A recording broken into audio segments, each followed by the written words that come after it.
Assalamualaikum warahmatullahi wabarakatuh. Alhamdulillahirrabbilalamin. Wassalatu wassalamu ala isrofi anbiya'i wal mursalin Sayyidina wa maulana Muhammadin wa ala alihi wa sahbihi ajma'in nama ba'du. Senang sekali rekan-rekan semua, kita dapat berjumpa kembali dengan Ramadan di tahun ini, sehingga kita bisa menjalankan puasa Ramadan di tahun ini.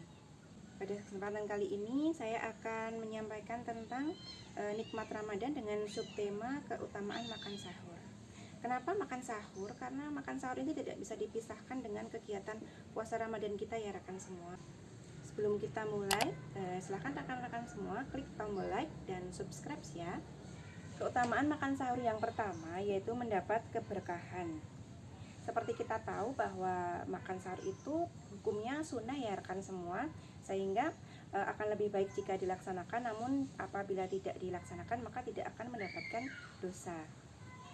Seperti diriwayatkan hadis riwayat Bukhari dan Muslim, makan sahurlah kalian karena dalam makan sahur itu terdapat keberkahan.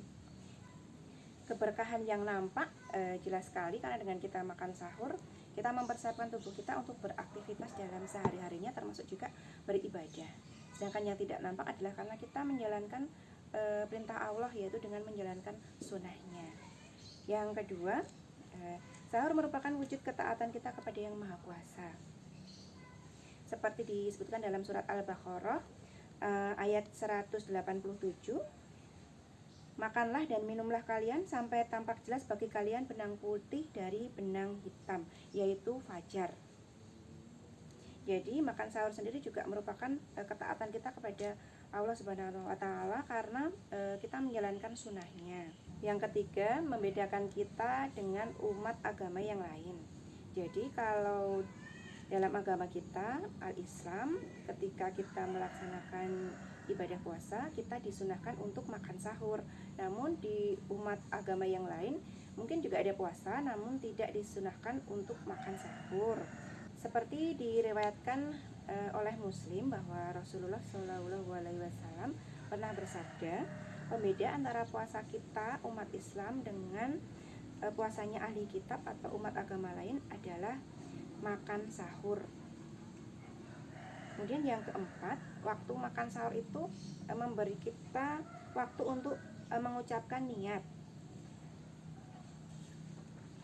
Karena seperti kita tahu bahwa niat kita sebelum menjalankan ibadah puasa itu sangat penting ya.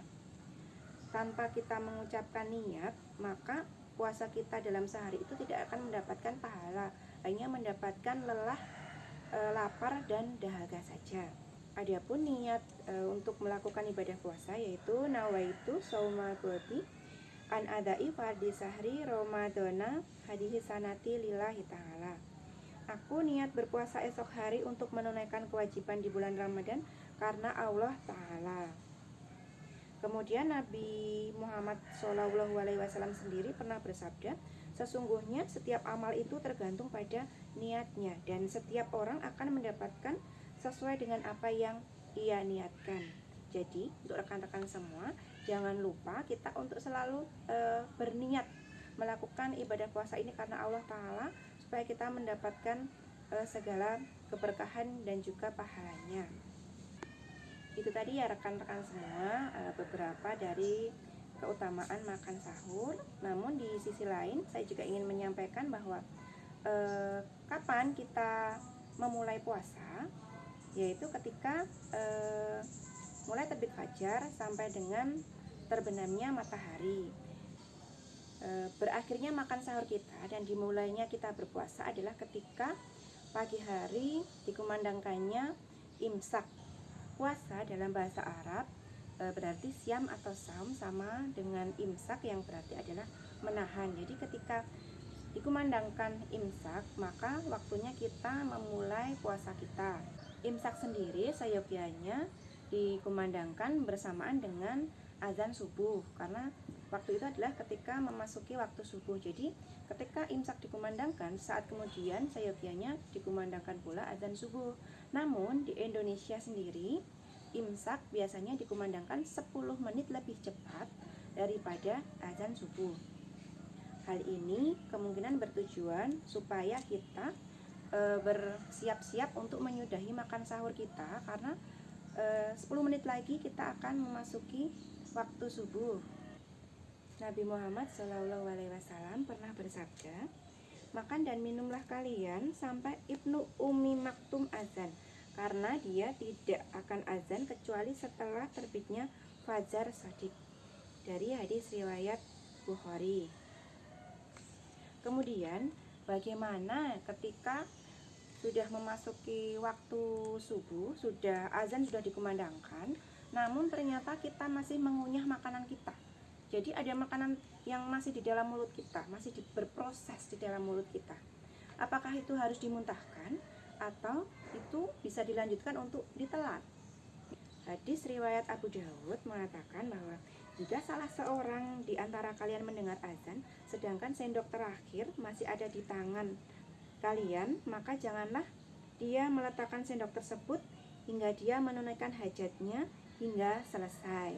Jadi, jika rekan-rekan semua sudah mendengar azan subuh tapi masih mengunyah makanan atau masih ada sendok terakhir yang mau dimasukkan ke mulut rekan-rekan semua, maka dipersilahkan untuk melanjutkan hajat tersebut atau makan tersebut sampai selesai. Namun setelah yang terakhir di mulut kita itu sudah tertelan semua, maka sudah tidak boleh mengkonsumsi yang lainnya lagi ya rekan-rekan semua, karena itu artinya sama saja dengan kita tidak jadi berpuasa. Baik rekan-rekan semua, demikian yang bisa saya sampaikan. Semoga apa yang saya sampaikan ini dapat bermanfaat bagi kita semua. Sebelum kita akhiri, saya mengingatkan kembali untuk rekan-rekan semua bisa klik tombol like dan subscribe ya. Subhanakallahumma wa bihamdika asyhadu alla ilaha illa anta astaghfiruka wa atubu ilaik. Wabillahi taufik wa hidayah. Wassalamualaikum warahmatullahi wabarakatuh.